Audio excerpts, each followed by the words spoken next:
Hello दोस्तों, Aaradhya academy के YouTube channel में आप सभी का स्वागत है। दोस्तों, कर्मचारी चयन बोर्ड द्वारा आयोजित राजस्थान चतुर्थ श्रेणी कर्मचारी भर्ती परीक्षा 2025 के नवीनतम पाठ्यक्रम के अनुसार मॉडल पेपर की टेस्ट सीरीज शुरू की गई थी, जिसमें अपने 58 मॉडल पेपर हैं वो कंप्लीट हो चुके हैं।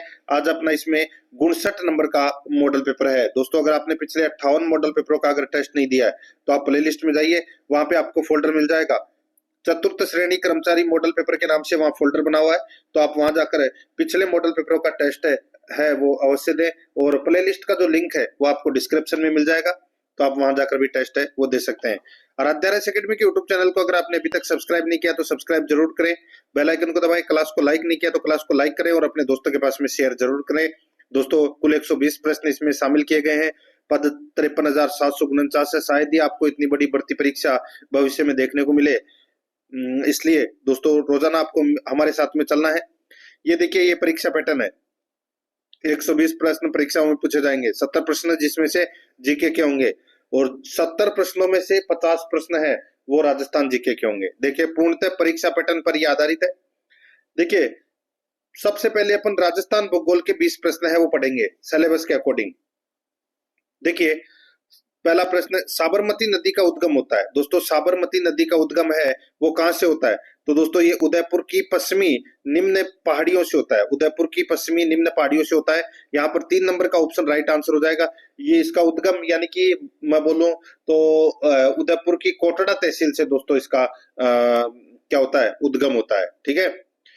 और दोस्तों, राजस्थान में इसकी लंबाई है वो 45 किलोमीटर है, और गुजरात में इसकी लंबाई है वो 371 किलोमीटर है। ये भी आपको इसमें याद रखना है। तो यहाँ पर 3 नंबर का ऑप्शन बिल्कुल सही। इसके सहायक नदियां कौन कौन सी है? वेत्रक, हतमती, वाकल, सेई, ये इसकी सहायक नदियां हैं। आगे देखिए, सेकंड नंबर का प्रश्न है, रातानाडा हवाई अड्डा अपनी सेवाएं उपलब्ध कराता है। तो दोस्तों, रातानाडा हवाई अड्डा अपनी सेवाएं उपलब्ध कराता है किसको? तो दोस्तों, जोधपुर को। जोधपुर में है ये रातानाडा हवाई अड्डा। यहाँ पर 4 नंबर का ऑप्शन बिल्कुल सही। अब देखिए, निम्नांकित को सुमेलित कीजिए। निम्नांकित को सुमेलित कीजिए। यहाँ पर देखिए, शुष्क वन अनुसंधान संस्थान कहाँ पर है? दोस्तों, शुष्क वन अनुसंधान संस्थान कहाँ पर है? तो दोस्तों, ये है जोधपुर में। कहाँ पर है? जोधपुर में है ये शुष्क वन अनुसंधान संस्थान। ठीक है। देखिए, केंद्रीय शुष्क बागवानी संस्थान कहाँ पर है? केंद्रीय शुष्क बागवानी संस्थान ये बीकानेर में है। मक्का अनुसंधान केंद्र कहाँ पर है? तो दोस्तों, ये बांसवाड़ा में है मक्का अनुसंधान केंद्र। और केंद्रीय भेड़ एवं ऊन अनुसंधान संस्थान है वो कहाँ पर है? तो ये टोंक में है। तो यहाँ पर इसका राइट आंसर क्या हो जाएगा?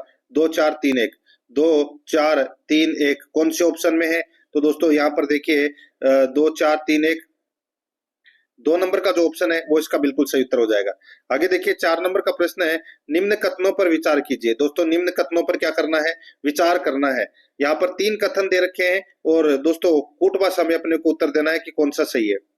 देखिए, यहाँ पे पीली भूरी रेतीली मिट्टी राजस्थान में मुख्यतः भीलवाड़ा व चित्तौड़गढ़ जिले के कुछ भागों में पाई जाती है, तो दी अपना गलत हो जाएगा। दोस्तों, ये पीली भूरी रेतीली मिट्टी है, ये राजस्थान के पश्चिमी भाग, राजस्थान के दोस्तों पश्चिमी भाग और दक्षिणी पश्चिमी भाग में ये मिट्टी है वो पाई जाती है।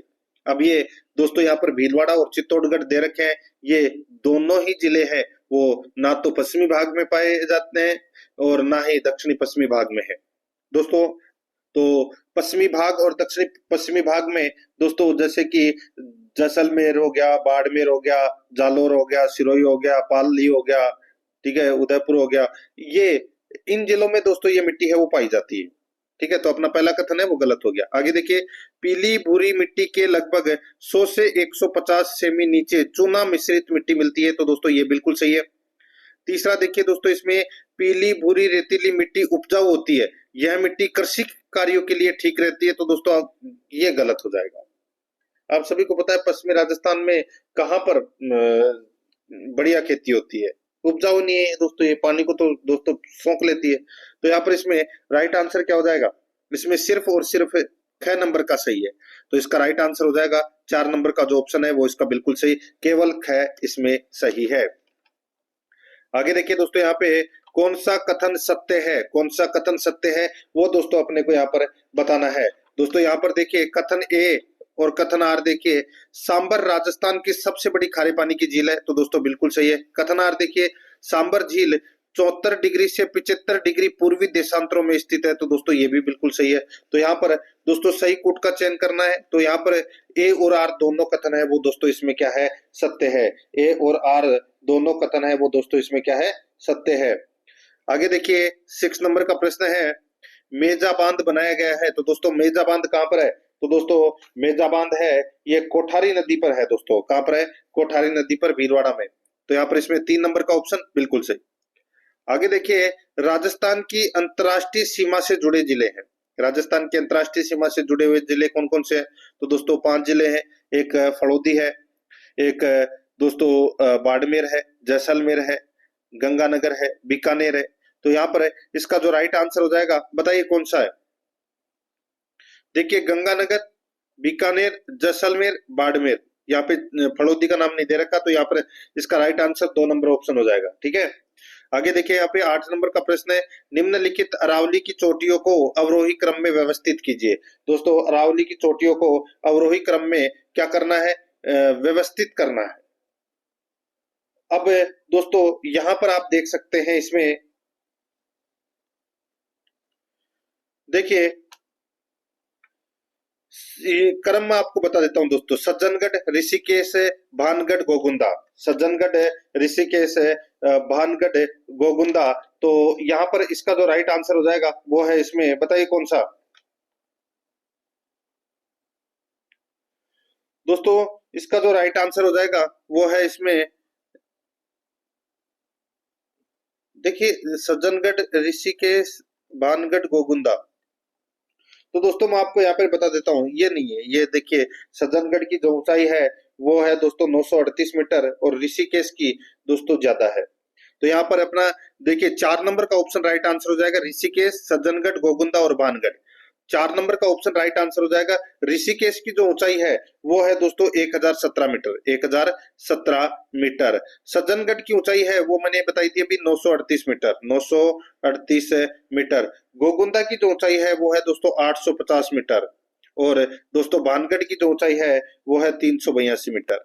ठीक है, तो यहाँ पर इसका जो राइट आंसर क्या हो जाएगा, 4 नंबर का जो ऑप्शन है वो इसका राइट आंसर हो जाएगा। ये सही अवरोही क्रम में व्यवस्थित किया गया है। ठीक है, आगे देखिए 9 नंबर का प्रश्न है, गुरुद्वारा बुड्ढा जोहड़ किस जिले में स्थित है। गुरुद्वारा बुड्ढा जोहड़ कौन से जिले में स्थित है, तो दोस्तों ये श्री गंगानगर में है। 4 नंबर का ऑप्शन बिल्कुल सही। 10 नंबर का प्रश्न है, चंबल परियोजना जिन राज्यों की संयुक्त परियोजना है वे है। चंबल परियोजना जिन राज्यों की संयुक्त परियोजना है वे है। तो दोस्तों इसका राइट आंसर हो जाएगा, ये राजस्थान और मध्य प्रदेश की संयुक्त परियोजना है ये चंबल परियोजना। यहाँ पर इसमें 2 नंबर का जो ऑप्शन है वो इसका राइट आंसर हो जाएगा, राजस्थान और मध्य प्रदेश की संयुक्त परियोजना है। 11 नंबर का प्रश्न इसमें देखिए, निम्न में से कौन सा सम्मेलन मरुस्थलीकरण की रोकथाम के लिए कार्य करता है। बताइए मरुस्थलीकरण के रोकथाम के लिए दोस्तों कौन कार्य करता है, तो ये काम करता है दोस्तों यूएनसीसीडी। यूएन दोस्तों सीसीडी, यानी कि दोस्तों अगर मैं इसकी फुल फॉर्म बताऊं तो United Nations Convention to combat desertification. तो यहाँ पर इसमें राइट आंसर हो जाएगा दोस्तों, ये मरुस्थलीकरण की रोकथाम के लिए कार्य करता है दोस्तों ये। तो यहाँ पर इसमें 2 नंबर का जो ऑप्शन है वो इसका सही उत्तर हो जाएगा। आगे देखिए 12 नंबर का प्रश्न है, निम्नलिखित में से कौन सा एशियाई विकास बैंक द्वारा वित्त पोषित नहीं है। कौन सा एशियाई विकास बैंक के द्वारा वित्त पोषित नहीं है। देखिए राजस्थान राज्य राजमार्ग निवेश कार्यक्रम 1 ये पोषित है एशियाई विकास बैंक के द्वारा। राजस्थान मध्यम नगरीय क्षेत्र विकास परियोजना ये भी वित्त पोषित है। राजस्थान राज्य राजमार्ग निवेश कार्यक्रम प्रोजेक्ट 2 तो दोस्तों ये भी वित्त पोषित है एशियाई विकास बैंक के द्वारा। और राजस्थान राज्य राजमार्ग विकास कार्यक्रम दोस्तों यहाँ पे 2 ये विश्व बैंक के द्वारा पोषित है दोस्तों, एशियाई बैंक के द्वारा पोषित नहीं है। तो यहाँ पर 4 नंबर का जो ऑप्शन है वो इसका राइट आंसर हो जाएगा। आगे देखिए 13 नंबर का प्रश्न है, 2011 की जनगणना के अनुसार कौन सा जिला द्वितीय सर्वाधिक शहरिया जनसंख्या वाला है। बताइए दोस्तों कौन सा जिला द्वितीय शहरिया जनसंख्या वाला जिला है। तो यहाँ पर इसका जो सही उत्तर हो जाएगा वो है दोस्तों इसमें, वो है कोटा। तो यहाँ पर इसमें राइट आंसर हो जाएगा 2 नंबर का ऑप्शन बिल्कुल सही। पहले नंबर पर कौन सा है, 12। ठीक है, आगे देखिए 14 नंबर का प्रश्न है, निम्नलिखित का मिलान कीजिए। दोस्तों निम्नलिखित का क्या करना है, मिलान करना है। यहाँ पर आप देखिए दोस्तों, इसके अंदर देखिए सूची फर्स्ट में सिंचाई परियोजना है और सूची सेकंड में जिला है। सूची फर्स्ट में सिंचाई परियोजना और सूची सेकंड में जिला है। तो देखिए तकली या ताकली, तकली या ताकली सिंचाई परियोजना है वो कहाँ पर है, तो दोस्तों ये कोटा में है। कहाँ पर है, कोटा में। पीपलाद सिंचाई परियोजना दोस्तों ये झालावाड़ में है। और ल्यासी सिंचाई परियोजना है वो दोस्तों बारां में है। कहाँ पर है, बारां में। और सुकली सिंचाई परियोजना है तो दोस्तों ये सिरोही में है। तो यहाँ पर इस प्रश्न का जो राइट आंसर हो जाएगा वो है इसमें 2 1 3 4, 2 1 3 4। कौन से ऑप्शन में है, तो यहाँ पर देखिए पहला नंबर का ऑप्शन है वो इसका राइट आंसर हो जाएगा 2 1 3 4। आगे देखिए 15 नंबर का प्रश्न है, वन्य जीव प्रबंधन एवं रेगिस्तान परितंत्र प्रशिक्षण केंद्र स्थापित किया गया है। वन्य जीव प्रबंधन एवं रेगिस्तान परितंत्र प्रशिक्षण केंद्र स्थापित किया गया है। तो दोस्तों कहाँ पर स्थापित किया गया है, तो दोस्तों ये ताल छापर चूरू में स्थापित किया गया है। यहाँ पर 3 नंबर का ऑप्शन बिल्कुल सही। 16 नंबर का प्रश्न है, इसमें देखिए राजस्थान का खीचन गांव जाना जाता है। तो दोस्तों ये खीचन गांव है, ये किसके लिए जाना जाता है, तो दोस्तों ये कुर्जा पक्षी के लिए जाना जाता है। ये राइट आंसर हो जाएगा 1 नंबर ऑप्शन बिल्कुल सही, जोधपुर में। 17 नंबर का प्रश्न है, इसमें देखिए कोपेन के जलवायु वर्गीकरण के अनुसार राजस्थान के किन जिलों में स्टेट जलवायु पाई जाती है। स्टेट नहीं, स्टेप, सही से टाइप हुआ। स्टेप प्रकार की जलवायु है वो दोस्तों कहां पाई जाती है, बताइए। बहुत ही अच्छा प्रश्न है। तो दोस्तों यहां पर देखिए, यानी कि स्टेप या स्टेपी प्रकार की जलवायु है ये दोस्तों पाई जाती है बाड़मेर, जालोर और जोधपुर में। स्टेप या स्टेपी प्रकार की जो जलवायु है वो दोस्तों बाड़मेर, जैसलमेर और जोधपुर में पाई जाती है। 1 नंबर का ऑप्शन बिल्कुल सही। 18 नंबर का प्रश्न, इसमें देखिए निम्नलिखित में से राजस्थान की कौन सी झील राष्ट्रीय झील संरक्षण कार्यक्रम के अंतर्गत नहीं आती है। बताइए कौन सी झील राष्ट्रीय झील संरक्षण कार्यक्रम के अंतर्गत नहीं आती है। तो इसका जो सही उत्तर हो जाएगा वो है दोस्तों इसमें, बताइए कौन सा। देखिए पुष्कर आती है, कोलायत आती है, सॉरी पुष्कर, पिछोला और नक्की, ये तीनों झील है वो राष्ट्रीय झील संरक्षण कार्यक्रम के अंतर्गत आती है। लेकिन यहाँ पर जो कोलायत है वो इसके अंतर्गत नहीं आती। 2 नंबर का जो ऑप्शन है वो इसका बिल्कुल सही उत्तर हो जाएगा। आगे देखिए यहाँ पर 19 नंबर का प्रश्न है, अर्धचंद्राकार बालू का स्तूपों को कहा जाता है। अर्धचंद्राकार बालू का स्तूपों को क्या कहा जाता है, तो दोस्तों इसका राइट आंसर हो जाएगा, इसको बरखान बोलते हैं। क्या बोलते हैं, बरखान। 2 नंबर का ऑप्शन बिल्कुल सही, बरखान। आगे देखिए 20 नंबर का प्रश्न है, कुंभलगढ़ तथा गोगुंदा के मध्य की ऊंचाई भूमि उच्च या उच्च भूमि कहलाती है। कुंभलगढ़ तथा गोगुंदा के मध्य की उच्च भूमि है वो क्या कहलाती है, उसको बोलते हैं दोस्तों कौन सा पठार, बोराट का पठार बोलते हैं। यहाँ पर 3 नंबर का जो ऑप्शन है वो इसका बिल्कुल सही उत्तर हो जाएगा। ये 20 प्रश्न अपन ने राजस्थान भूगोल के पढ़ लिए हैं सिलेबस के अकॉर्डिंग। अब अपन दोस्तों 20 प्रश्न है वो राजस्थान इतिहास एवं कला संस्कृति से संबंधित है, पढ़ेंगे। यहाँ पर देखिए होप सर्कस के नाम से जाने जाने वाला स्मारक कहाँ स्थित है। होप सर्कस के नाम से जाने जाने वाला स्मारक कहाँ स्थित है, तो दोस्तों ये स्थित है अलवर में। कहाँ पर है, अलवर में। 3 नंबर का ऑप्शन बिल्कुल सही उत्तर हो जाएगा। 22 नंबर का प्रश्न, इसमें देखिए राजस्थानी संस्कृति में ओलंदी क्या है। राजस्थानी संस्कृति में ओलंदी क्या है, तो दोस्तों ये ओलंदी है, ये नववधु के साथ जाने वाली स्त्री, नववधु के साथ जाने वाली स्त्री है वो होती है दोस्तों ओलंदी। यहाँ पर 3 नंबर का जो ऑप्शन है वो इसका राइट आंसर हो जाएगा। ठीक है, नववधु के साथ जाने वाली स्त्री होती है उसको बोलते हैं ओलंदी। आगे देखिए केसरिया जी का मेला कहाँ बढ़ता है। दोस्तों केसरिया जी का मेला है वो कहाँ पर बढ़ता है, तो दोस्तों ये धुलेऊ में बढ़ता है। कहाँ पर, धुलेऊ में। राइट आंसर हो जाएगा 4 नंबर ऑप्शन। आगे देखिए राजावाटी एवं नागरचौल किस बोली की उपबोलियां है, बताइए दोस्तों। राजावाटी व नागरचौल किस बोली की उपबोलियां है, तो इसका जो सही उत्तर हो जाएगा वो है ये ढूंढानी की उपबोलियां है। यहाँ पर 2 नंबर का जो ऑप्शन है वो इसका बिल्कुल सही उत्तर हो जाएगा, ढूंढानी की उपबोलियां है। आगे देखिए 25 नंबर का प्रश्न है, निम्नलिखित में से कौन सा लोकदेवी स्थान सुमेलित नहीं है। निम्नलिखित में से कौन सा लोकदेवी स्थान सुमेलित नहीं है, तो दोस्तों यहाँ पर इसका जो राइट आंसर हो जाएगा वो है इसमें, बताइए कौन सा। शीतला माता का मंदिर है वो कहाँ पर है, तो दोस्तों चाकसू में है। आई माता का मंदिर ओसिया, गलत हो जाएगा दोस्तों, ये कहाँ पर है, बिलाड़ा जोधपुर में। बिलाड़ा जोधपुर में है दोस्तों आई माता का मंदिर। दधी माता का मंदिर है वो दोस्तों घोट मांगलोद में है और शिला देवी का मंदिर आमेर में है। तो यहाँ पर इसका राइट आंसर क्या हो जाएगा, 2 नंबर का ऑप्शन बिल्कुल सही, क्योंकि ये सही सुमेलित नहीं है। आगे देखिए 26 नंबर का प्रश्न है, उन राजनीतिक कार्यकर्ताओं को चिन्हित कीजिए जिन्होंने नागरिक स्वतंत्रता के लिए अपने प्राण उत्सर्ग किए। बताइए दोस्तों, यहाँ पर अपने को कूट भाषा में क्या करना है, उत्तर देना है। तो दोस्तों यहाँ पर आप देख सकते हैं, इसमें देखिए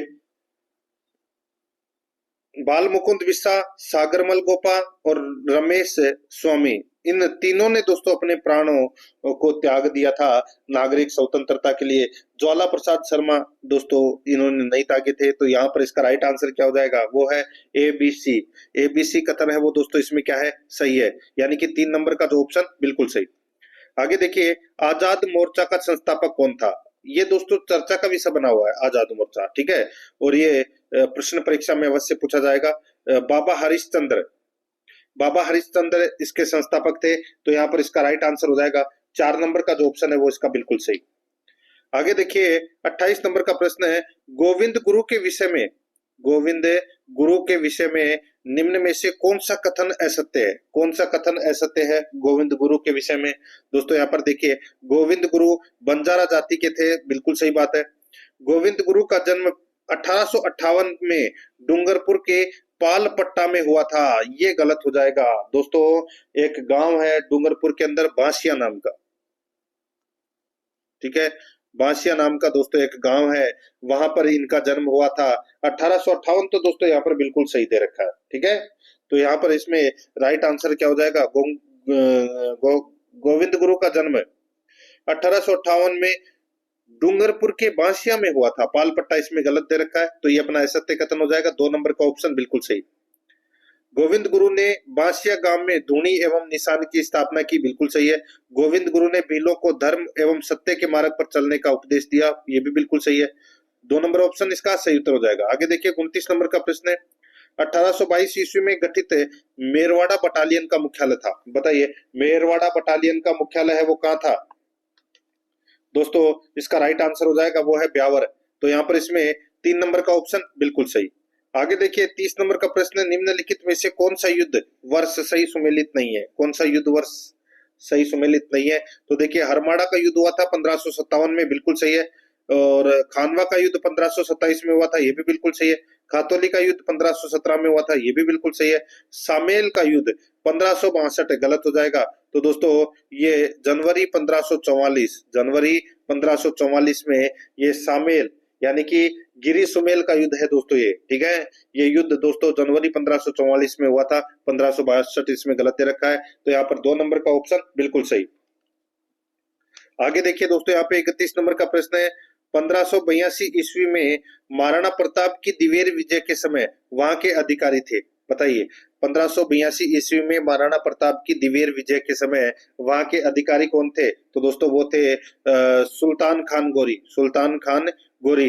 1 नंबर का ऑप्शन बिल्कुल सही। 32 नंबर का प्रश्न, इसमें देखिए मेवाड़ का वर्तमान शासन नामक पुस्तक किसने लिखी। मेवाड़ का वर्तमान शासन नामक पुस्तक है वो दोस्तों किसने लिखी। तो दोस्तों ये पुस्तक लिखी थी किसने, तो ये माणिक्यलाल वर्मा ने लिखी थी दोस्तों ये पुस्तक। यहाँ पर इसमें 4 नंबर का ऑप्शन बिल्कुल सही। आगे देखिए बजंटी आभूषण पहना जाता है। तो दोस्तों ये बजंटी आभूषण है वो कहाँ पहना जाता है। तो दोस्तों ये गले में पहने जाने वाला आभूषण है बजंटी आभूषण, ठीक है। यहाँ पर इसमें 4 नंबर का जो ऑप्शन है वो इसका सही उत्तर हो जाएगा। आगे देखिए 34 नंबर का प्रश्न है, कर्णाभील किस वाद्य का प्रसिद्ध वादक था। कर्णाभील किस वाद्य का प्रसिद्ध वादक था। तो यहाँ पर इसका राइट आंसर हो जाएगा वो है नड़ वादक था दोस्तों ये कर्णाभील। यहाँ पर इसमें 1 नंबर का ऑप्शन बिल्कुल सही उत्तर हो जाएगा। आगे देखिए कोलायत का वार्षिक मेला राजस्थान के किस शहर में आयोजित किया जाता है।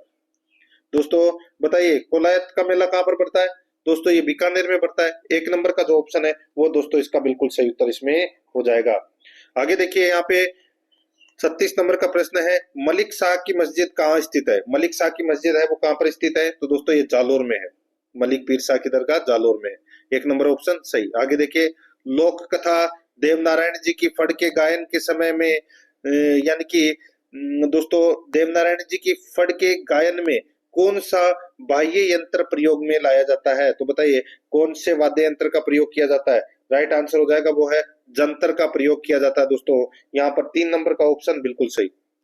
आगे देखिए, श्रीमती किशोरी देवी किस किसान आंदोलन से संबंध रही? तो दोस्तों बताइए, श्रीमती किशोरी देवी दोस्तों कौन से किसान आंदोलन से संबंध रही? तो दोस्तों इनका संबंध सीकर से था। ठीक है, यहाँ पर 2 नंबर का ऑप्शन बिल्कुल सही उत्तर हो जाएगा। नेक्स्ट आगे देखिए, यहाँ पे हाड़ौती सेवा संघ की स्थापना किसने की? हाड़ौती सेवा संघ की जो स्थापना है वो दोस्तों किसने की थी? बताइए। तो दोस्तों ये की थी नैनूराम शर्मा ने। यहाँ पर 3 नंबर का ऑप्शन बिल्कुल सही।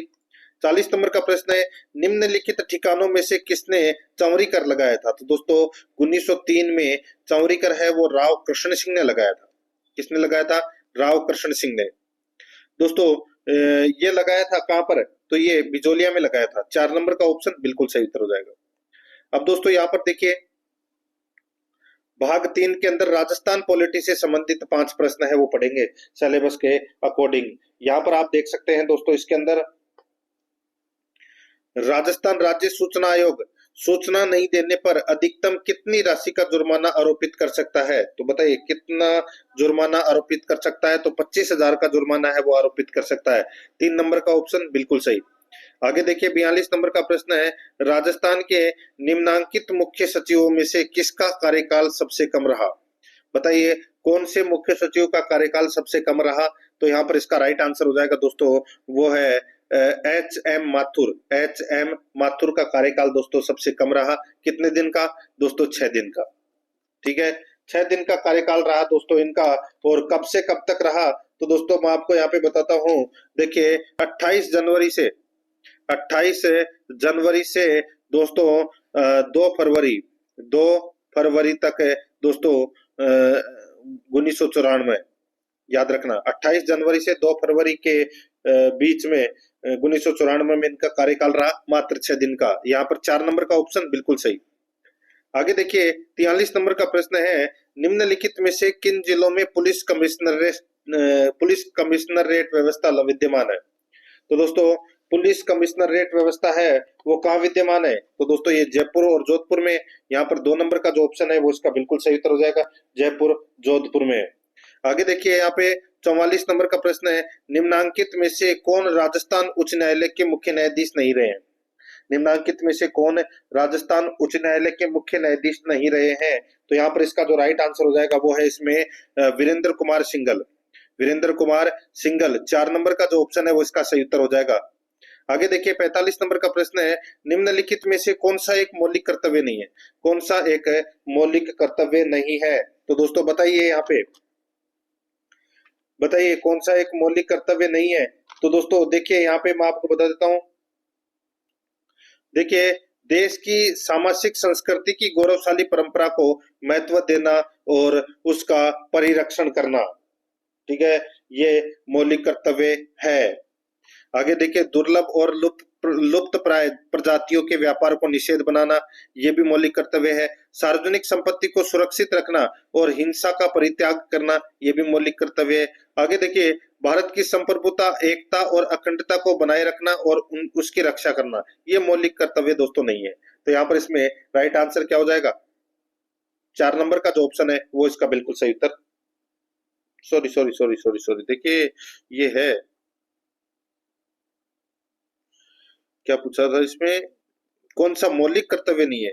तो देखिए, दुर्लभ और लुप्त प्राय प्रजातियों के व्यापार को निषेध बनाना, दुर्लभ और लुप्त प्राय प्रजातियों के व्यापार को निषेध बनाना, ये मौलिक कर्तव्य नहीं है, ये मौलिक कर्तव्य नहीं है। तो दोस्तों यहाँ पर 2 नंबर का ऑप्शन राइट आंसर हो जाएगा।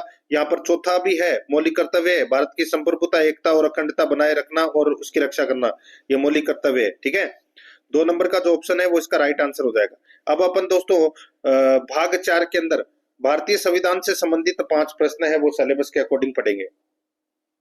देखिए यहाँ पे 46 नंबर का प्रश्न है, राजस्थान विधानसभा में डिजिटल म्यूजियम का नाम है। राजस्थान विधानसभा में डिजिटल म्यूजियम का नाम क्या है? तो दोस्तों वो है इसमें क्या नाम है? तो पॉलिटिकल नैरेटिव म्यूजियम। यहाँ पर 3 नंबर का ऑप्शन बिल्कुल सही। आगे देखिए, भारतीय संविधान का कौन सा अनुच्छेद राज्य के मुख्यमंत्री के कर्तव्यों का वर्णन करता है? बताइए, मुख्यमंत्री के कर्तव्यों का वर्णन करता है तो कौन सा अनुच्छेद? तो वो है अनुच्छेद 167, अनुच्छेद 167 है। 2 नंबर ऑप्शन बिल्कुल सही। आगे देखिए, राज्य के राज्यपाल को कौन हटा सकता है? तो दोस्तों राज्य के राज्यपाल को राष्ट्रपति हटा सकता है। 3 नंबर का ऑप्शन बिल्कुल सही। नेक्स्ट आगे देखिए, ब्रिटिश मंत्रिमंडल की समिति कैबिनेट मिशन में निम्नलिखित प्रस्तावित बिंदुओं में से कौन से बिंदु शामिल थे? बताइए, कौन से बिंदु है वो शामिल थे, वो दोस्तों अपने को यहाँ पर बताना है। यहाँ पर आप देख सकते हैं दोस्तों, इसमें अपने को कूट भाषा में उत्तर देना है कि कैबिनेट मिशन में निम्नलिखित प्रस्तावित बिंदुओं में से कौन से बिंदु शामिल थे। देखिए, प्रत्येक प्रांत तथा देशी रियासतों के समूह को उनकी जनसंख्या के अनुपात में सीटें दी गई, बिल्कुल सही बात है। साधारणतः 10 लाख की जनसंख्या पर एक सीट का अनुपात रखा गया, बिल्कुल सही बात है। दूसरा देखिए, प्रत्येक प्रांत की सीटों को 3 प्रमुख समुदायों मुसलमान, सिख और सामान्य में उनकी जनसंख्या के अनुपात में बांट दिया गया है, बिल्कुल सही बात है। प्रांतीय विधानसभाओं में प्रत्येक समुदाय के सदस्यों ने अपने प्रतिनिधियों को चुना और इसके लिए उन्होंने समानुपातिक प्रतिनिधित्व और एकल संक्रमण मत पद्धति का प्रयोग किया, ये भी बिल्कुल सही बात है। आगे देखिए, देशी रियासतों के प्रतिनिधियों के चुनाव का तरीका उनके परामर्श से तय किया गया, तो ये भी बिल्कुल सही बात है। दोस्तों यहाँ पर चारों के चारों कथन है वो सही है, तो यहाँ पर इसका राइट आंसर हो जाएगा उपरोक्त सभी। 4 नंबर ऑप्शन बिल्कुल सही। 50 नंबर का प्रश्न इसमें देखिए, भारतीय संविधान में निहित धर्म संबंधी अधिकारों के विषय में निम्नलिखित कथनों पर विचार कीजिए। भारतीय संविधान में निहित धर्म संबंधी अधिकारों के विषय में निम्नलिखित कथनों पर क्या करना है? विचार करना है। तो दोस्तों इसमें देखिए,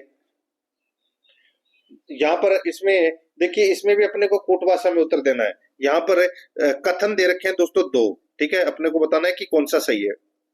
देखिए, संविधान में वर्णित प्रावधानों के आधार पर राज्य धर्म के मामलों में हस्तक्षेप कर सकता है, तो दोस्तों बिल्कुल सही बात है। दूसरा देखिए, भारतीयों को प्राप्त मौलिक अधिकार धर्मनिरपेक्षता के सिद्धांतों का विरोध करते हैं, तो दोस्तों ये गलत हो जाएगा, विरोध नहीं करते। तो यहाँ पर केवल और केवल ए सही है, तो यहाँ पर 1 नंबर का ऑप्शन बिल्कुल सही। अब दोस्तों अपन है वो सामान्य विज्ञान से संबंधित 5 प्रश्न है वो पढ़ेंगे सिलेबस के अकॉर्डिंग भाग 5 में। देखिए, 51 नंबर का प्रश्न है, निम्नलिखित में से कौन मिट्टी के लिए दीर्घकालिक नुकसान का कारण बनता है? कौन मिट्टी के लिए दीर्घकालिक नुकसान का कारण बनता है? तो इसका जो राइट आंसर हो जाएगा वो है दोस्तों, इसमें देखिए प्लास्टिक, प्लास्टिक है वो गलता नहीं है, तो यहाँ पर इसमें 2 नंबर ऑप्शन सही। आगे देखिए, एलिफेंटियासिस किसके कारण होता है? तो दोस्तों एलिफेंटियासिस किसके कारण होता है? तो दोस्तों ये होता है फाइलेरिया कृमि के कारण। यहाँ पर इसमें 3 नंबर का ऑप्शन बिल्कुल सही। आगे देखिए, मानव शरीर में जैविक क्रिया हेतु कौन सा पंप महत्वपूर्ण है? मानव शरीर में जैविक क्रिया हेतु कौन सा पंप महत्वपूर्ण है? तो दोस्तों यहाँ पर देखिए, CAMG पंप और NAK पंप, ये दोनों ही माने जाते हैं दोस्तों, ठीक है। यहाँ पर उत्तर है वो सही माना गया है दोस्तों। देखिए दोनों ही सही है इसमें, ठीक है। तो मैं यहाँ पे दोस्तों इसको काट देता हूँ पहले नंबर के ऑप्शन को, ठीक है। यहाँ पर 3 नंबर का ऑप्शन राइट आंसर हो जाएगा NAK पंप।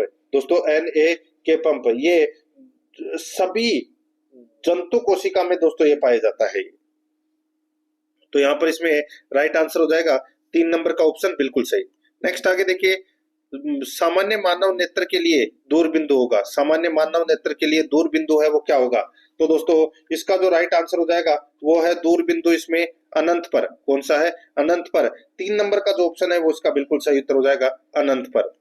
आगे देखिए, 55 नंबर प्रश्न है, भौतिक परिवर्तन के लिए ऐसा नाम देने का यह कारण है कि, भौतिक परिवर्तन के लिए ऐसा नाम देने का यह कारण है कि, बताइए क्या कारण है कि? दोस्तों परिवर्तन केवल भौतिक गुणों में होता है, परिवर्तन केवल भौतिक गुणों में होता है। 3 नंबर का जो ऑप्शन है वो इसका बिल्कुल सही उत्तर इसमें हो जाएगा, याद रखना। अब दोस्तों अपन है वो भाग 6 के अंदर भारतीय करंट अफेयर से संबंधित है दोस्तों 5 प्रश्न है वो पढ़ेंगे। यहाँ पर आप देख सकते हैं दोस्तों, देखिए 56 नंबर का प्रश्न है, अनुभवी अभिनेत्री और भरतनाट्यम नर्तांगना वैजंतीमाला बाली को किस वर्ष पद्म विभूषण पुरस्कार से सम्मानित किया गया? तो दोस्तों इनको ये जो पुरस्कार है ये वर्ष 2024 में दिया गया। यहाँ पर इसमें 1 नंबर का ऑप्शन बिल्कुल सही। आगे देखिए 57 नंबर का प्रश्न है, मार्च 2025 में जारी एडीआर यानी कि एसोसिएशन फॉर डेमोक्रेटिक रिफॉर्म्स की रिपोर्ट के अनुसार सबसे अमीर विधायक हैं। तो दोस्तों सबसे अमीर विधायक है तो वो है पराग शाह है। कौन है? पराग शाह है, और ये भाजपा के हैं, महाराष्ट्र के। ठीक है, भाजपा से विधायक है महाराष्ट्र में, और इनकी जो कुल संपत्ति है वो दोस्तों 3,383 करोड़ रुपए है। ठीक है, ये आपको इसमें याद रखना है। और दोस्तों इस रिपोर्ट के अनुसार सबसे गरीब विधायक हैं निर्मल कुमार धारा, जो भाजपा के हैं पश्चिम बंगाल से, जिनकी संपत्ति मात्र 1700 रुपए है। ये भी आपको इसमें याद रखना है। ठीक है, तो यहाँ पर इसमें राइट आंसर हो जाएगा 1 नंबर का ऑप्शन बिल्कुल सही। आगे देखिए 58 नंबर का प्रश्न है, भारत में भारतीय kho kho league tournament event का नाम क्या है? भारत में भारतीय kho kho league tournament event का नाम क्या है? तो बताइए दोस्तों क्या नाम है? तो वो है ultimate kho kho. Ultimate kho kho 2 number का जो ऑप्शन है उसका इसका सही उत्तर हो जाएगा। आगे देखिए यहाँ पे उस्ताद जाकिर हुसैन, जिनका 15 दिसंबर 2024 को निधन हो गया था, वे थे। तो दोस्तों वे कौन थे? तो वे तबला वादक थे। यहाँ पर 1 नंबर का ऑप्शन सही उत्तर। आगे देखिए लाइफ टाइम अचीवमेंट के लिए अभिमान अवार्ड में दी जाने वाली पुरस्कार राशि है। लाइफ टाइम अचीवमेंट अवार्ड के लिए अभिमान अवार्ड में दी जाने वाली जो पुरस्कार राशि है, वो पुरस्कार राशि है वो कितनी है बताइए? तो दोस्तों इसका जो राइट आंसर हो जाएगा वो है इसमें, वो है 1 लाख रुपए। यहाँ पर इसमें 2 नंबर का जो ऑप्शन है वो इसका बिल्कुल सही उत्तर हो जाएगा। ये आपको इसमें याद रखना है। ठीक है, आगे देखिए दोस्तों यहाँ पे अब अपन राजस्थान करंट अफेयर से संबंधित 5 प्रश्न है वो पढ़ेंगे सिलेबस के अकॉर्डिंग। दोस्तों यहाँ पर आप देख सकते हैं, इसमें देखिए निम्न में से किस पैरा ओलंपिक खिलाड़ी ने पहली बार 2 स्वर्ण पदक पैरा ओलंपिक पदक जीते हैं? बताइए। यहाँ पर पूछा गया है कि कौन से पैरा ओलंपिक खिलाड़ी ने पहली बार दो स्वर्ण पदक जीते हैं? तो यहाँ पर इसका जो राइट आंसर हो जाएगा वो है दोस्तों देवेंद्र झांझड़िया ने। यहाँ पर 3 नंबर का जो ऑप्शन है वो इसका सही उत्तर हो जाएगा, देवेंद्र झांझड़िया ने। आगे देखिए यहाँ पे 62 नंबर का प्रश्न है, निम्नलिखित में से किसे 2020-21 से 2024-25 तक 5 वर्ष की अवधि में प्रधानमंत्री सूक्ष्म खाद्य प्रसंस्करण उद्यम उन्नयन योजना यानी कि PMFME को लागू करने के लिए राजस्थान में नोडल एजेंसी के रूप में नामित किया गया है? तो किसे नामित किया गया है? तो दोस्तों ये नामित किया गया है राजस्थान स्टेट कृषि विपणन बोर्ड। यहाँ पर 1 नंबर का ऑप्शन बिल्कुल सही उत्तर हो जाएगा। आगे देखिए 63 नंबर का प्रश्न है, वर्तमान में निम्नलिखित में से कौन राजस्थान राज्य के मुख्य सूचना आयुक्त है? बताइए, वर्तमान में राजस्थान राज्य के मुख्य सूचना आयुक्त कौन है? तो दोस्तों उनका नाम है श्री मोहन लाल लाठर। यहाँ पर इसमें 3 नंबर का ऑप्शन बिल्कुल सही उत्तर हो जाएगा। आगे देखिए यहाँ पे दोस्तों राजस्थान सरकार द्वारा सांबर लेक मैनेजमेंट एजेंसी का गठन कौन से वर्ष में किया गया? राजस्थान सरकार द्वारा सांबर लेक मैनेजमेंट एजेंसी का गठन कौन से वर्ष में किया गया? तो ये किया गया दोस्तों 2021 में। 1 नंबर का ऑप्शन बिल्कुल सही, 2021 में। आगे देखिए हाल ही में चर्चा में रहा मिशन संरक्षण 2024 है। तो दोस्तों हाल ही में चर्चा में रहा ये मिशन संरक्षण 2024 क्या है? तो दोस्तों ये क्या है ये? तो दोस्तों गोवंश एवं पक्षियों को लू और तापघात से बचाने के उद्देश्य से संचालित एक अभियान है ये मिशन संरक्षण 2024। यहाँ पर 2 नंबर का ऑप्शन बिल्कुल सही। अब दोस्तों यहाँ पर देखिए भाग 8 के अंदर कंप्यूटर से संबंधित 5 प्रश्न है वो अपन सिलेबस के अकॉर्डिंग पढ़ेंगे। दोस्तों यहाँ पर देखिए निम्नलिखित में से कौन पावर पॉइंट की शॉर्टकट की है जो प्रारंभ से स्लाइड प्रेजेंट करने में मदद करती है? तो वो है दोस्तों F5। यहाँ पर इसमें 3 नंबर का ऑप्शन राइट आंसर हो जाएगा F5। आगे देखिए 67 नंबर का प्रश्न, माइक्रोसॉफ्ट ऑफिस का उदाहरण क्या है? बताइए। तो दोस्तों इसका राइट आंसर हो जाएगा हॉरिजॉन्टल मार्केट सॉफ्टवेयर। तो यहाँ पर इसमें 3 नंबर ऑप्शन सही। नेक्स्ट आगे देखिए निम्नलिखित में से कौन सा कंप्यूटर का इलेक्ट्रॉनिक मस्तिष्क है? बताइए कौन सा कंप्यूटर का इलेक्ट्रॉनिक मस्तिष्क है? तो इसका जो सही उत्तर हो जाएगा वो है दोस्तों इसमें कौन सा, तो वो है सीपीयू, सेंट्रल प्रोसेसिंग यूनिट। एक नंबर का ऑप्शन बिल्कुल सही। आगे देखिए, माइक्रोसॉफ्ट वर्ड में मैक्रो का क्या उद्देश्य है, बताइए मैक्रो का क्या उद्देश्य है। यहाँ पर इसका जो राइट आंसर हो जाएगा दोस्तों, मैक्रो का उद्देश्य तो वो है रिपीट टास्क को ऑटोमेट करना, रिपीट टास्क को ऑटोमेट करना। 2 नंबर का ऑप्शन बिल्कुल सही। 70 नंबर का प्रश्न इसमें देखिए, एमएस एक्सेल में निम्नलिखित में से कौन सा फंक्शन किसी रेंज के भीतर किसी दी गई शर्त को पूरा करने वाली सेल्स की संख्या की गणना करता है। एमएस एक्सेल में निम्नलिखित में से कौन सा फंक्शन किसी रेंज के भीतर किसी दी गई शर्त को पूरा करने वाली सेल्स की संख्या की गणना करता है। तो यहाँ पर इसका जो राइट आंसर हो जाएगा वो है इसमें दोस्तों देखिए काउंटिफ, ठीक है, COUNTIF। तो यहाँ पर इसका राइट आंसर हो जाएगा एक नंबर का जो ऑप्शन है वो इसका बिल्कुल सही उत्तर इसमें हो जाएगा। दोस्तों, आराध्या रेस एकेडमी के यूट्यूब चैनल को अगर आपने अभी तक सब्सक्राइब नहीं किया तो चैनल को जरूर सब्सक्राइब कर ले, बेल आइकन को दबाएं ताकि नोटिफिकेशन है वो आप सभी के पास में निरंतर पहुंचता रहे। और क्लास को लाइक नहीं किया है तो दोस्तों एक बार सभी के सभी मित्र हैं वो क्लास को लाइक जरूर करें। निःशुल्क आपको ये सुविधा मिल रही है, ज्यादा से ज्यादा इसका लाभ उठाएं। और दोस्तों, चतुर्थ श्रेणी कर्मचारी भर्ती परीक्षा से संबंधित सिलेबस के अकॉर्डिंग ऑब्जेक्टिव क्लास आपको प्ले लिस्ट में देखने को मिल जाएंगी। वहां पर चतुर्थ श्रेणी कर्मचारी के नाम से अलग अलग फोल्डर बने हुए हैं और उनका लिंक है वो आपको डिस्क्रिप्शन में भी मिल जाएगा, तो आप वहां जाकर जो ऑब्जेक्टिव क्लास है वो भी जरूर देखें। देखिए, भाग 9 के अंदर दोस्तों अब अपन हिंदी व्याकरण से संबंधित 20 प्रश्न है वो पढ़ेंगे सिलेबस के अकॉर्डिंग। देखिए, 71 नंबर का प्रश्न है, अर्ध सरकारी पत्र के लेखन के संबंध में इनमें से अनुपयुक्त कथन कौन सा है। तो दोस्तों, अनुपयुक्त कथन कौन सा है, तो यहाँ पर देखिए, किसी विषय पर अधिकारी की निजी सहमति प्राप्त करने हेतु, बिल्कुल सही बात है। स्मरण पत्र भेजने पर भी उत्तर न प्राप्त होने पर, बिल्कुल सही है। अन्य पुरुष बहुवचन युक्त भाषा का प्रयोग, तो दोस्तों यहाँ पर अन्य पुरुष है वो इसमें नहीं आएगा। इसमें अन्य पुरुष की जगह दोस्तों क्या आएगा, इसमें दोस्तों अन्य पुरुष की जगह उत्तम पुरुष या दोस्तों द्वितीय पुरुष का इसमें प्रयोग किया जाता है, अन्य पुरुष का प्रयोग नहीं किया जाता। ठीक है, बहुवचन युक्त भाषा का प्रयोग होता है लेकिन अन्य पुरुष नहीं होता। और पत्र की भाषा सरल और स्पष्ट होती है, बिल्कुल सही बात है। तो यहाँ पर इसमें 3 नंबर का ऑप्शन राइट आंसर हो जाएगा।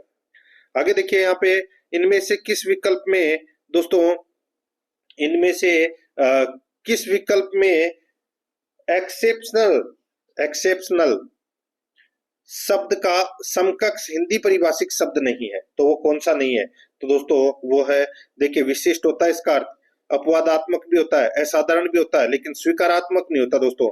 यहाँ पर 3 नंबर का ऑप्शन राइट आंसर। आगे देखिए, निम्न में सुमेलित विकल्प नहीं है, बताइए कौन सा विकल्प सुमेलित नहीं है। तो दोस्तों यहाँ पर देखिए, अपनी करनी पार उतरनी, जैसा करोगे वैसा फल पाओगे, तो ये दोस्तों इसमें नहीं है। ये अपना पहला ही है वो इसमें क्या हो जाएगा, गलत हो जाएगा। अपनी करनी पार उतारनी मतलब दोस्तों अपने कर्म का फल तुम्हें स्वयं को भोगना पड़ता है। तो यहाँ पर इसमें राइट आंसर हो जाएगा 1 नंबर का ऑप्शन बिल्कुल सही। ये अपना इसमें ये गलत दे रखा है, ठीक है, बाकी इसमें सारे सही है।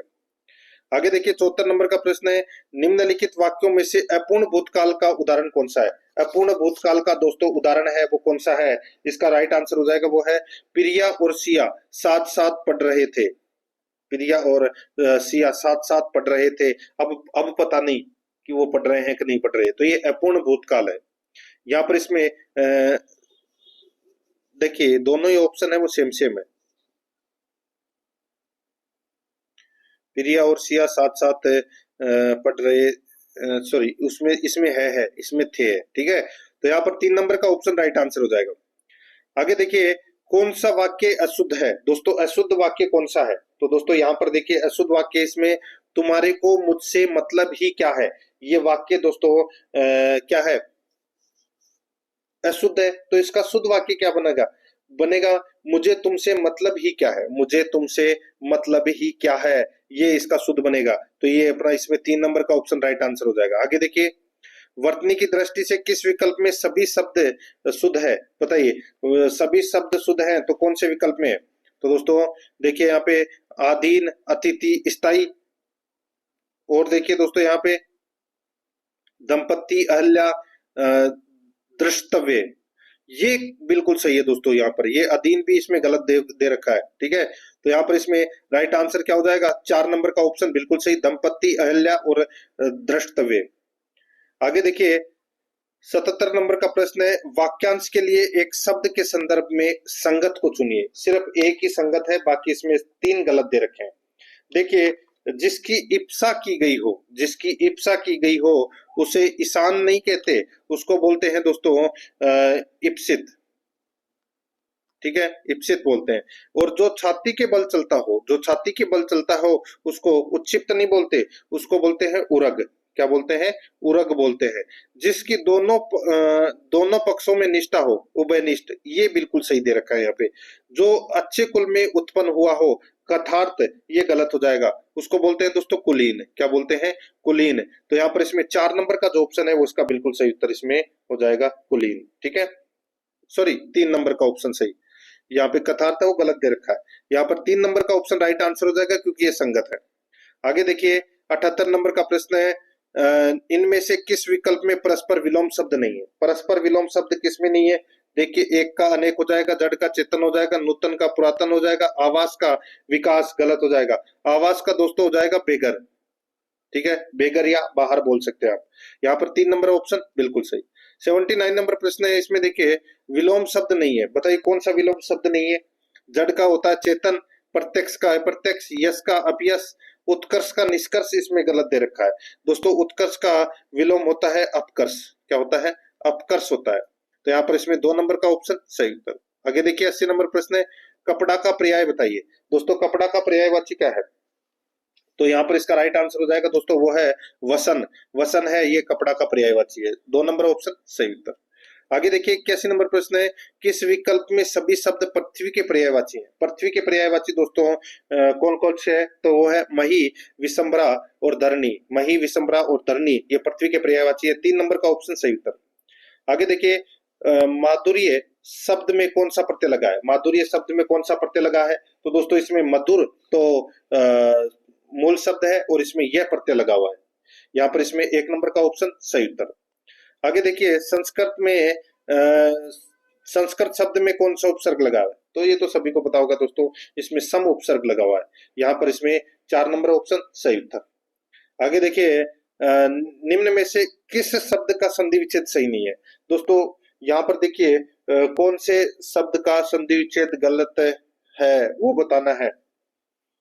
देखिए पित्रादि, पितृ प्लस अधि, ये गलत हो जाएगा, ठीक है। अधि नहीं आता, आदि आता है, आदि नहीं सॉरी आदि आएगा, अधि इसमें गलत दे रखा है, ठीक है। यण संधि का प्रयोग हुआ दोस्तों इसमें, 1 नंबर का ऑप्शन बिल्कुल सही। आगे देखिए यहाँ पर 85 नंबर का प्रश्न है, संधि की दृष्टि से संगत विकल्प का चयन कीजिए। सिर्फ संगत बताना है कि कौन सा संगत है। यहाँ पर देखिए अधः प्लस पतन, अधः पतन, दोस्तों ये इसमें क्या है, बिल्कुल सही है। ये इसमें क्या है, बिल्कुल सही है। तो एक ही सही है इसमें, बाकी 3 इसमें गलत दे रखे हैं। तो यहाँ पर 2 नंबर का जो ऑप्शन है वो इसका बिल्कुल सही उत्तर इसमें हो जाएगा। आगे देखिए दोस्तों यहाँ पर इसमें देखिए 86 नंबर का प्रश्न है, गेहूं शब्द का तत्सम शब्द कौन सा है। गेहूं शब्द का तत्सम शब्द है वो कौन सा है, तो वो है दोस्तों गोधुम, गोधुम, ठीक है। आगे देखिए पहले लड़के को बुलाओ, पहले लड़के को बुला लाओ, इस वाक्य में कौन सा विशेषण है। इस वाक्य में कौन सा विशेषण है, तो दोस्तों इसमें संख्यात्मक विशेषण है, ठीक है। इसमें पहले लड़के को बुला लाओ में कौन सा विशेषण है, तो दोस्तों इसमें संख्यात्मक विशेषण है। यहाँ पर 3 नंबर का ऑप्शन बिल्कुल सही। आगे देखिए निम्न में से किस वाक्य में सजातीय क्रिया का प्रयोग हुआ है। बताइए कौन से वाक्य में सजातीय क्रिया का प्रयोग हुआ है, तो यहाँ पर देखिए इसमें पुलिस ने चोर को बड़ी मार मारी, पुलिस ने चोर को बड़ी मार मारी, तो यहाँ पर इसमें 3 नंबर का ऑप्शन बिल्कुल सही उत्तर हो जाएगा। आगे देखिए आप नहीं जानते रमेश अपने आप सारे काम कर लेता है, इस वाक्य में इनमें से कौन कौन से सर्वनाम प्रयुक्त हुए हैं, इनमें से कौन कौन से सर्वनाम प्रयुक्त हुए हैं, तो यहाँ पर इसका राइट आंसर हो जाएगा दोस्तों वो है इसमें कौन सा बताइए, तो दोस्तों वो है देखिए आप नहीं जानते, रमेश अपने आप। तो दोस्तों यहाँ पर अपने आप सारे काम कर लेता है, तो ये क्या है, अपने। अपने दोस्तों निजवाचक सर्वनाम है। तो यहाँ पर इसमें राइट आंसर हो जाएगा निजवाचक मध्य पुरुष, इसका राइट आंसर हो जाएगा यहाँ पर 2 नंबर ऑप्शन बिल्कुल सही। आगे देखिए, निम्न में से कौन सा शब्द संज्ञा से निर्मित विशेषण नहीं है। संज्ञा से निर्मित विशेषण कौन सा नहीं है, तो यहाँ पर देखिए चिंतन, चिंतन नहीं है दोस्तों। तो यहाँ पर इसमें 4 नंबर का, सॉरी 3 नंबर का ऑप्शन बिल्कुल सही उत्तर हो जाएगा, चिंतन। अब दोस्तों अपन यहाँ पे इंग्लिश ग्रामर से संबंधित 15 प्रश्न है वो पढ़ेंगे सिलेबस के अकॉर्डिंग, ठीक है। वही दोस्तों पंक्चुएशन मार्क से संबंधित एक क्वेश्चन है। कौन सा पंक्चुएशन मार्क लगेगा, देखिए 91 नंबर का प्रश्न है, shall we resume the story. बताइए आगे कौन सा मार्क है वो लगेगा। तो दोस्तों इसमें जो मार्क लगेगा वो लगेगा दोस्तों प्रश्नवाचक, ठीक है। यहाँ पर 4 नंबर का जो ऑप्शन है वो इसका बिल्कुल सही उत्तर हो जाएगा दोस्तों, प्रश्नवाचक लगेगा इसमें मार्क, ठीक है। आगे देखिए, choose the appropriate translate of the given sentence. Translate करना है हिंदी में। देखिए income tax is known as direct tax. तो बताइए इसका हिंदी अर्थ क्या होगा। इसका हिंदी अर्थ होगा दोस्तों आयकर को प्रत्यक्ष कर के रूप में भी जाना जाता है। यहाँ पर इसमें 2 नंबर ऑप्शन सही उत्तर। आगे देखिए यहाँ पे दोस्तों, choose the correct option, fill in the blank, खालिस्तान भरना है। देखिए ओपन योर बुक्स पेज 35। तो दोस्तों इसका राइट आंसर हो जाएगा वो है इसमें 8 पेज 39, ठीक है। यहाँ पर इसमें राइट आंसर क्या हो जाएगा, 3 नंबर ऑप्शन सही। आगे देखिए, choose the correct part of speech to fill in the blank, खालिस्तान भरना है। इसमें देखिए ही कॉन्सिडर्स सच जॉब्स हिम। तो बताइए क्या आएगा, इसमें आएगा दोस्तों बिनेथ आएगा। इसमें क्या आएगा, बिनेथ हिम। तो यहाँ पर इसमें 3 नंबर का ऑप्शन बिल्कुल सही। आगे देखिए, fill in the blank with the correct option. इसमें भी दोस्तों खालिस्तान भरना है। इसमें देखिए we would like more help from you, we would like more help from you. तो इसका जो सही उत्तर हो जाएगा वो है दोस्तों सम मोर आएगा इसमें, ठीक है। 2 नंबर ऑप्शन बिल्कुल सही। आगे देखिए दोस्तों, यहाँ पर इसमें 96 नंबर का प्रश्न है। इसमें आर्टिकल का प्रयोग करना है, ठीक है। देखिए in the garage is motor oil. तो बताइए क्या आएगा खालिस्तान में। तो दोस्तों इसमें आएगा the oil in the garage is motor oil. तो यहाँ पर इसमें 2 नंबर का ऑप्शन सही उत्तर। 97 नंबर प्रश्न है। इसमें भी देखिए fill in the blank with the correct option. तो इसमें देखिए I went to the store to buy a notebook. बताइए, तो यहाँ पर इसका सही उत्तर हो जाएगा वो है इसमें दोस्तों स्टेशनरी। स्टेशनरी इसका राइट आंसर हो जाएगा, 1 नंबर का ऑप्शन बिल्कुल सही। देखिए स्पेलिंग भी सही यहाँ पर बतानी है, 1 नंबर ऑप्शन सही उत्तर। आगे देखिए 98 नंबर का प्रश्न है, choose from the following for alternatives the correct version of the underline sentence. दोस्तों अपने को यहाँ पे एक सेंटेंस दे रखा है, इसका करेक्ट रूप बताना है, ठीक है। देखिए the young major was the chiefest suspect in the sorry in this case, chiefest suspect in this case. तो दोस्तों यहाँ पर इसका जो राइट आंसर हो जाएगा वो है the young major was the chief suspect in this case. ये इसका शुद्ध रूप होगा दोस्तों। तो यहाँ पर इसमें राइट आंसर हो जाएगा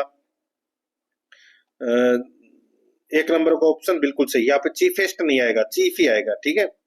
आगे देखिए 99 नंबर प्रश्न है, choose the appropriate option that gives the interrogative of the following sentence. तो यहाँ पर देखिए that was not an example to be followed. बताइए दोस्तों इसका जो सही उत्तर हो जाएगा वो है इसमें was that an example to be followed. यहाँ पर 3 नंबर का ऑप्शन बिल्कुल सही। आगे देखिए 100 नंबर का प्रश्न है, डायरेक्ट इनडायरेक्ट स्पीच से संबंधित ये प्रश्न है। इसमें देखिए choose the correct indirect speech alternative of. दोस्तों यहाँ पर देखिए पूजा सेड टू सेजल। दोस्तों Puja said to Sejal you are looking beautiful tonight, you are looking beautiful tonight. तो दोस्तों इसका जो राइट आंसर हो जाएगा वो हो जाएगा इसमें देखिए सेड टू का दोस्तों क्या हो जाएगा, टोल्ड हो जाएगा, और कनेक्टिव के लिए दैट का प्रयोग कर देंगे। तो यहाँ पर पूजा told Sejal that she was looking beautiful that night. यहाँ पर इसमें एक नंबर का ऑप्शन बिल्कुल सही है। आगे देखिए यहाँ पे 101 नंबर का प्रश्न है, choose the correct sentence for indirect speech. दोस्तों इनडायरेक्ट स्पीच बताना है। देखिए he said I am glad to be here this evening, तो दोस्तों इसका जो सही उत्तर हो जाएगा वो है इसमें the said that he was glad to be there that evening. तो यहाँ पर इसमें 4 नंबर ऑप्शन सही। 102 नंबर का प्रश्न है, इसमें देखिए the active form of the, दोस्तों देखिए savannah is roamed by beautiful giraffes will be, बताइए। तो दोस्तों यहाँ पर इसका जो सही उत्तर हो जाएगा वो है इसमें ब्यूटीफुल दोस्तों जिराफ्स रोम द सवाना। तो यहाँ पर इसमें राइट आंसर हो जाएगा 2 नंबर का ऑप्शन बिल्कुल सही।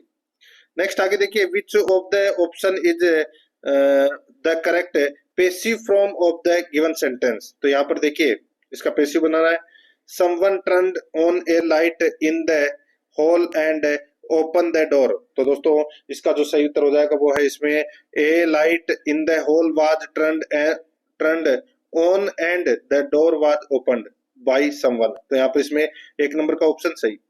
104 नंबर का प्रश्न इसमें देखिए तारेश सेड दैट ही, दोस्तों Taresh said that he hard to make them believe him since the morning. तो यहाँ पर इसका सही उत्तर हो जाएगा दोस्तों वो है इसमें had been trying, had been trying. 4 number का ऑप्शन बिल्कुल सही। 105 नंबर का प्रश्न है, इसमें देखिए fill in the blank with the correct option. इसमें देखिए द ट्रेन फॉर लखनऊ 8, बताइए। तो दोस्तों यहाँ पर इसका जो सही उत्तर हो जाएगा वो है इसमें लिव्स फॉर लखनऊ 8। तो यहाँ पर इसमें लिव्स आएगा, 4 नंबर का ऑप्शन सही। अब दोस्तों यहाँ पे अपन भाग 11 के अंदर देखिए गणित से संबंधित 15 प्रश्न है वो पढ़ेंगे सिलेबस के अकॉर्डिंग। यहाँ पर आप देख सकते हैं दोस्तों 106 नंबर का प्रश्न है, एक मकान की पुताई 5 व्यक्ति 8 घंटे रोज काम करके 3 दिन में करते हैं, तो एक व्यक्ति 4 घंटा रोज काम करके उस काम को कितने दिन में करेंगे। तो सीधा सा हो जाएगा दोस्तों यहाँ पे, ठीक है। 5 इंटू 8 इंटू 3 बटे दोस्तों 1 इंटू 4, बस इनको काट लीजिए। देखिए 8 पंजे 40, 40 इंटू 3 कितने हो जाएंगे 120, और 4 इंटू 1 कितना होता है 4। तो यहाँ पे 120 में 4 का भाग दे दीजिए, कितना आ जाएगा 30। तो इस प्रश्न का राइट आंसर हो जाएगा 1 नंबर ऑप्शन सही 30। आगे देखिए 107 नंबर का प्रश्न है, यहाँ पर देखिए ए बी सी मिलकर एक व्यापार करते हैं। ए पूरे वर्ष के लिए 20,000 रुपए लगाता है, बी 30,000 रुपए लगाता है, परंतु 4 माह बाद, ठीक है, 10,000 रुपए और लगा देता है। सी 40,000 रुपए लगाता है परंतु 9 माह बाद 10,000 निकाल लेता है, तो वर्ष के अंत में 84,750 में से बी का भाग कितना होगा। इस प्रश्न को दोस्तों आप आसानी से कर सकते हैं, ज्यादा समय आपका मैं लूंगा नहीं। इसमें इनका अनुपात निकालना पड़ेगा। अनुपात कैसे निकालोगे, जैसे कि ए ने तो 20,000 रुपए लगा दिए पूरे साल के लिए, तो 20,000 इंटू क्या करोगे 12 कर दोगे, ठीक है। उसके बाद में देखिए ये तो हो गया ए का अपना, बी का हो जाएगा दोस्तों यहाँ पर देखिए बी ने 30,000 रुपए लगाए, ठीक है, और 4 माह बाद 10,000 रुपए और लगा देता है। तो यहाँ पर दोस्तों 30,000 इंटू अपने को क्या करना है 30,000 इंटू दोस्तों 12, ठीक है, 30,000 इंटू 12 प्लस अपने को क्या करना है दोस्तों 10,000 इंटू 8, 10,000 इंटू 8 करेंगे। और सी है वो दोस्तों सी का निकालेंगे, ये 40,000 रुपए लगाता है, तो 40,000 लगाता है परंतु 9 माह बाद 10,000 रुपए निकाल लेता है, तो 40,000 इंटू 9 करेंगे, ठीक है, 40,000 इंटू 9, और दोस्तों 30,000 इंटू क्या करेंगे 10,000 निकाल लिए, तो दोस्तों यहाँ पे 30,000 इंटू 3 करेंगे, ठीक है।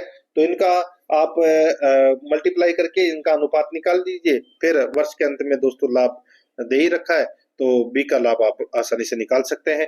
मैं यहाँ पे दोस्तों इनका अनुपात है वो बता देता हूँ दोस्तों, इनका अनुपात है वो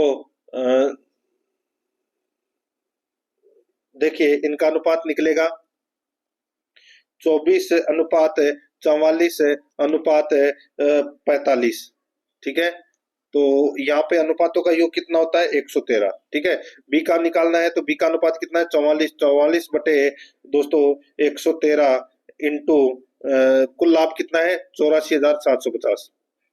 ठीक है, काटोगे इससे तो दोस्तों कितना आ जाएगा 33,000 आ जाएगा। तो यहाँ पर इसमें 3 नंबर का जो ऑप्शन है वो इसका राइट आंसर हो जाएगा 33,000। 108 नंबर का प्रश्न है, निम्नलिखित में से न्यूनतम अनुपात कौन सा है? न्यूनतम अनुपात कौन सा है? तो दोस्तों यहाँ पर आप देख सकते हैं, देखिए भाग देके देख लीजिए, सब में दिमाग लगाने की जरूरत नहीं है। 21/39, 17/25, 7/15 और 15 दोस्तों 23।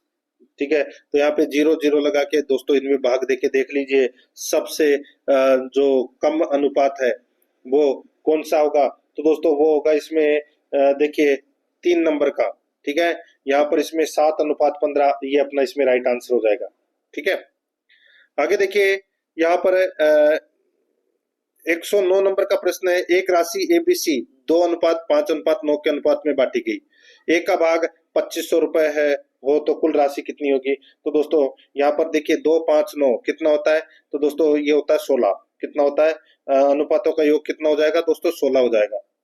दोस्तों यहाँ पर देखिए कुल राशि निकालनी है तो 16/2 इंटू 2500। तो दोस्तों ये 8 से कट गया। ठीक है, 8 बार कट गया तो 8 इंटू 2500 करोगे तो कितना आ जाएगा 20,000। तो यहाँ पर इसमें राइट आंसर 2 नंबर ऑप्शन हो जाएगा।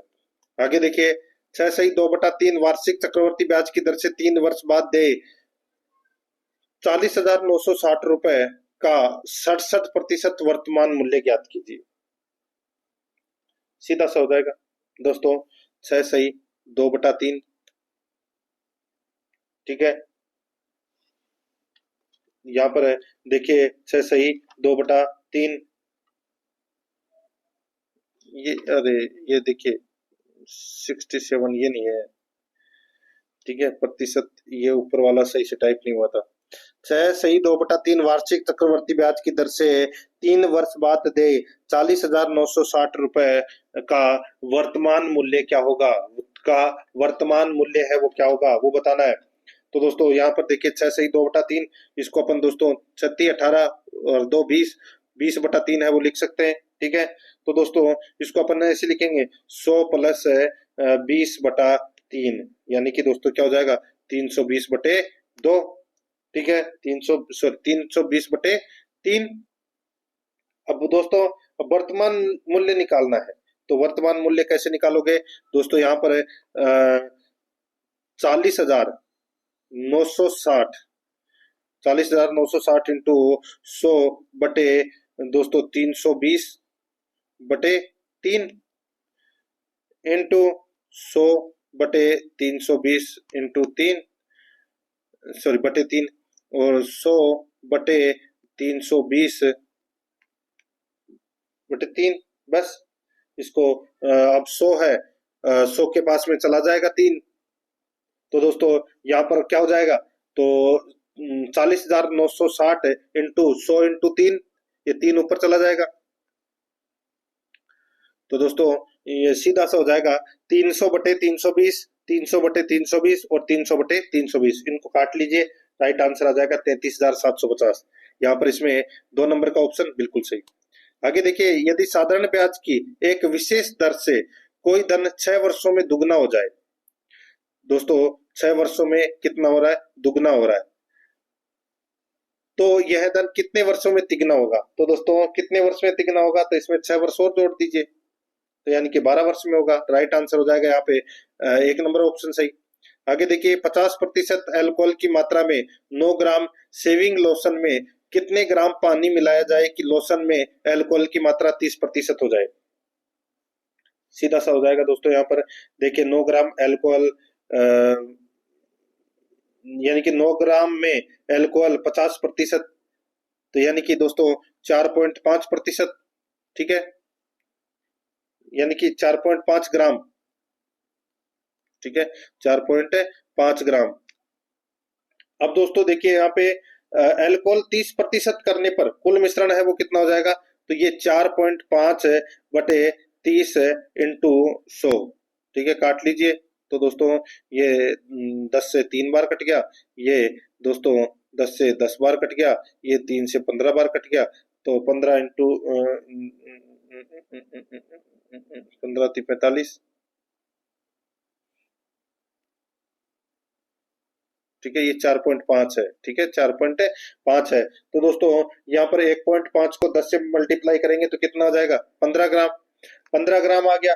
अब दोस्तों 15 में से 9 ग्राम है वो आप घटा दीजिए, तो कितना बचा, तो दोस्तों इसमें बचा 6 ग्राम। तो 6 ग्राम पानी और मिलाना चाहिए, तो यहाँ पर इसका राइट आंसर हो जाएगा 3 नंबर का ऑप्शन बिल्कुल सही उत्तर हो जाएगा।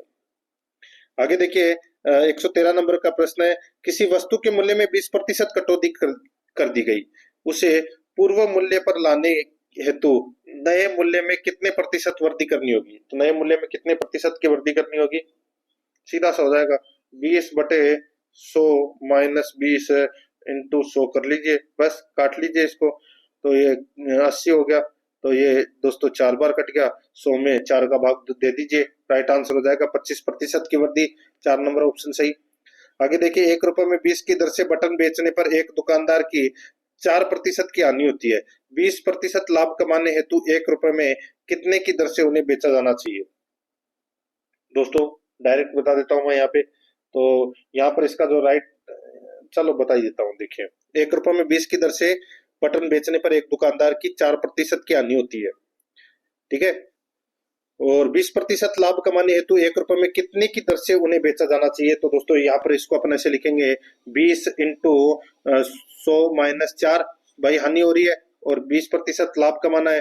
तो दोस्तों सीधा सा मैं आपको लिख देता हूँ यहाँ पे, यानी कि 96 बटे 120, बस। तो यहाँ पर 20 इंटू 96 बटे 120 करोगे तो कितना आ जाएगा, 16 बटन प्रति रुपए। तो यहाँ पर इसका राइट आंसर 4 नंबर ऑप्शन सही। आगे देखिए एक घड़ी 144 रुपए में बेची गई, यदि लाभ की प्रतिशतता संख्यात्मक रूप से उस क्रम मूल्य के बराबर हो तो घड़ी का विक्रम मूल्य क्या होगा। दोस्तों ऑप्शन उठा के देख लीजिए, जैसे 72 दे रखा है तो 72 का 72% निकाल के जोड़ दीजिए, ठीक है, तो 144 आना चाहिए। ठीक उसी प्रकार दोस्तों मैं यहाँ पे आपको बता देता हूँ, देखिए 80 है, ऐसे प्रश्नों के अंदर दोस्तों 80 है, तो 80 का 80% निकाल लीजिए, ठीक है, तो अंठेंठ कितना आ जाएगा, 64।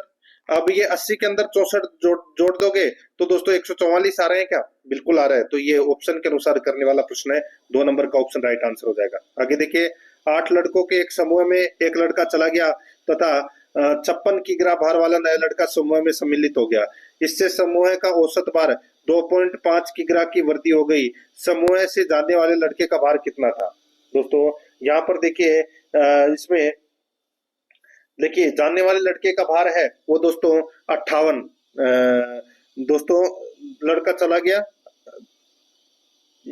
8 लड़कों के एक समूह में एक लड़का चला गया, ठीक है, एक लड़का है वो दोस्तों इसमें चला गया दोस्तों, तथा 56 किग्रा भार वाला नया लड़का है वो इसमें सम्मिलित हो गया, इससे समूह में औसत भार में 2.5 किग्रा की वृद्धि हो गई। तो दोस्तों सीधा सा हो जाएगा यहाँ पे 56 में दोस्तों 56 माइनस 8 इंटू 2.5, भाई ये 8 में औसत भार है वो 2.5 बढ़ गया, तो 2.5 को 8 से मल्टीप्लाई कर लीजिए, कितना हो जाएगा दोस्तों, ये हो जाएगा 20, कितना हो जाएगा 20, ठीक है, और दोस्तों 56 में से 20 गए तो कितने बचे, तो दोस्तों ये बचा 36 किग्रा। तो यहाँ पर इसका राइट आंसर हो जाएगा 4 नंबर का ऑप्शन बिल्कुल सही।